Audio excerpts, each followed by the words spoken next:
पूरी धरती का 71% पानी और 29% स्थल भाग है और इतने में ही हम इंसान बस्ती बसाकर अपनी जिंदगी गुजार रहे हैं। हमारा समंदर इतना विशाल है जिसके आगे हमारी कल्पना भी हार जाती है। इन विशालाकाय समंदर के नीचे हजारों रहस्यमय जगहें और चीजें हैं जिनके बारे में जानना किसी के लिए भी नामुमकिन है। इन्हीं सब रहस्यों में से एक कहानी है टाइटैनिक की।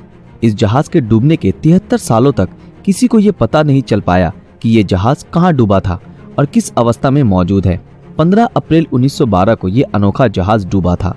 इसके लगभग 73 सालों बाद यानी 1985 में उसे ढूंढा गया, लेकिन इसे ढूंढने के 35 सालों बाद भी इस जहाज को समंदर की गहराइयों से अभी तक निकाला नहीं जा सका है।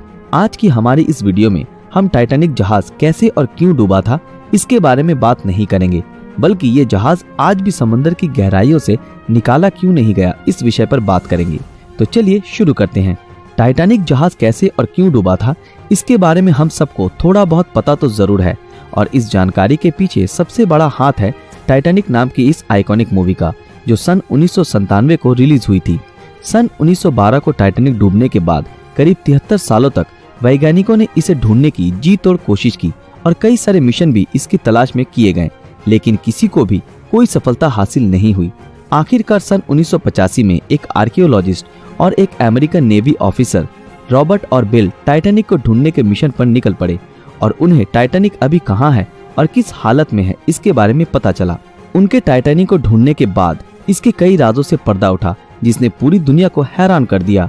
टाइटैनिक समंदर के 12,000 फीट गहराइयों में डूबा था। ऑफिशियल रिपोर्ट के मुताबिक ये जहाज डूबने से पहले सही सलामत थी, लेकिन जैसे जैसे टाइटैनिक समंदर की गहराइयों में समाती गई वैसे वैसे ये जहाज 2 हिस्सों में टूट गया।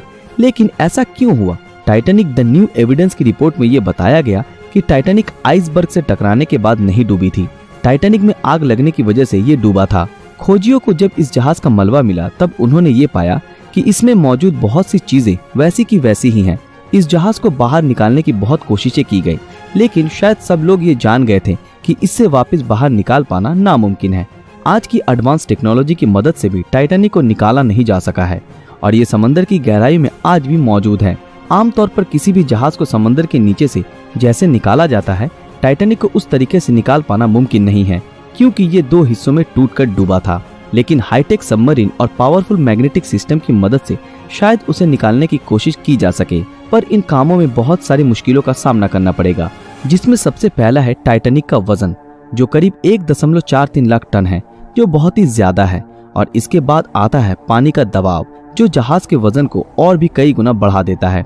टाइटैनिक जिस जगह डूबी थी उस जगह की गहराई बहुत ज्यादा है और उस जगह से मात्र 1 स्क्वायर फीट की किसी भी चीज को सतह तक लाने के लिए करीब 392 किलो न्यूटन फोर्स की जरूरत पड़ेगी।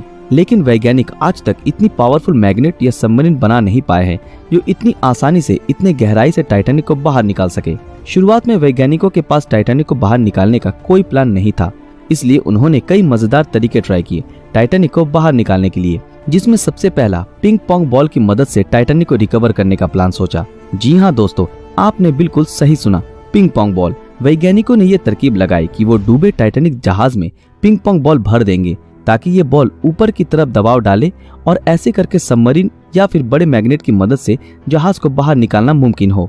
लेकिन तब वैज्ञानिकों के दिमाग में ये बात नहीं आई कि ये पिंग पोंग बॉल समंदर की गहराइयों तक जाते ही पानी के दबाव से फट जाएंगे। तब वैज्ञानिकों ने बड़े बड़े बैलून्स की मदद से इस काम को अंजाम देने की परिकल्पना की। उन्होंने ये सोचा कि अगर हजारों लाखों बलून्स में हीलियम गैस भरकर इन बलून्स को जहाज से बांध दिया जाए तब ये बलून्स ऊपर की तरफ दबाव डालेंगे और ऐसे करके टाइटैनिक को निकाला जा सकेगा।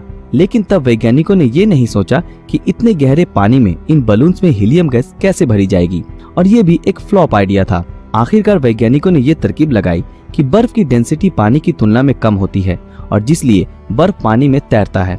उन्होंने ये सोचा कि टाइटैनिक जिस जगह पर मौजूद है, अगर किसी भी तरह उस जगह के पानी को बर्फ में तब्दील कर दिया जाए तो ऐसे करने से जहाज पानी के ऊपर तक आ जाएगा। इस तरकीब को बताया अमेरिका के एक इंजीनियर जॉन पियरे ने। उन्होंने अपनी रिसर्च में ये बताया कि इसमें अधिक मात्रा में लिक्विड नाइट्रोजन की जरूरत पड़ेगी और ये आइडिया बहुत ही कमाल का था। लेकिन ब्रिटिश गैस कंपनी BOC के मुताबिक इस प्रोजेक्ट को अंजाम देने में करीब आधे मिलियन टन लिक्विड नाइट्रोजन की आवश्यकता होगी और तभी सबके मन में ये सवाल आया कि इतने विशाल मात्रा में लिक्विड नाइट्रोजन को इतनी गहराई तक कैसे ले जाया जाएगा। और अंत में ये प्रोजेक्ट भी कामयाब नहीं हो सका। इसके बाद एक शिप बिल्डिंग कंपनी ने टाइटैनिक को निकालने का एक आइडिया दिया। उनके मुताबिक सबसे पहले टाइटैनिक पे जमे शैवाल को और गंदगी को साफ करना पड़ेगा और इसके लिए एक पावरफुल वैक्यूम क्लीनर जैसी मशीन की जरूरत होगी। इसके बाद एक मजबूत लोहे की मोटी तार से टाइटैनिक को इस बोट से जोड़ देना पड़ेगा और बाकी का काम ये मशीन ही कर देगा। और एक ऐसी सबमरीन का जुगाड़ करना पड़ेगा जिसका टैंक गैस से फुल हो। सिर्फ इतना ही नहीं, इस प्रोजेक्ट के लिए भारी मात्रा में बिजली की आवश्यकता होगी। रिसर्चरों के मुताबिक इस प्रोजेक्ट को अंजाम देने के लिए 20 मिलियन किलोवाट बिजली की जरूरत होगी और इस बिजली के उत्पादन के लिए एक पावर प्लांट की भी जरूरत है। लेकिन समस्या ये थी कि समंदर की इस गहराई में पावर प्लांट कैसे बनाया जाए। वैज्ञानिकों ने फ्लोटिंग पावर प्लांट बनाने के बारे में भी सोचा, पर इतनी गहराई में इलेक्ट्रिक वायर टिक नहीं पाएगी। पानी के अधिक दबाव से ये वायर फट जाएगी। कैसे भी करके अगर इस प्रोजेक्ट को अंजाम दे भी दिया गया तो फिर भी ये प्रोजेक्ट काफी महंगी साबित होगी। इसलिए इस प्रोजेक्ट को तुरंत बंद कर दिया गया। बहुत सी बड़ी बड़ी कंपनियों ने इस प्रोजेक्ट को अंजाम देना चाहा, पर इसमें इतना खर्च है कि इसके बारे में नहीं सोचना ही बेहतर है, क्योंकि टाइटैनिक को बाहर निकालने में जितना खर्च है उस पैसे की रिकवरी करना नामुमकिन के बराबर है। इसी कारणवश इस प्रोजेक्ट को कोई भी अंजाम नहीं देना चाहता।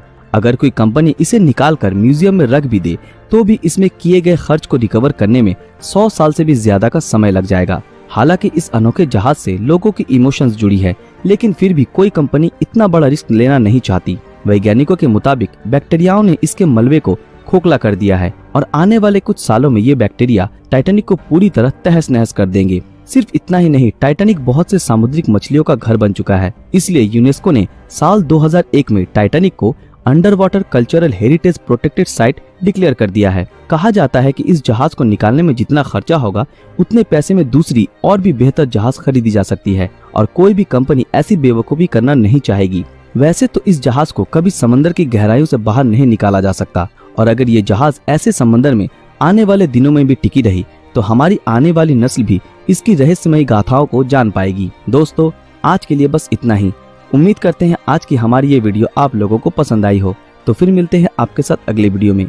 अगर ये वीडियो आप लोगों को अच्छा लगा तो इस वीडियो को लाइक, कमेंट और ज्यादा से ज्यादा शेयर जरूर करें। वीडियो देखते रहने के लिए शुक्रिया।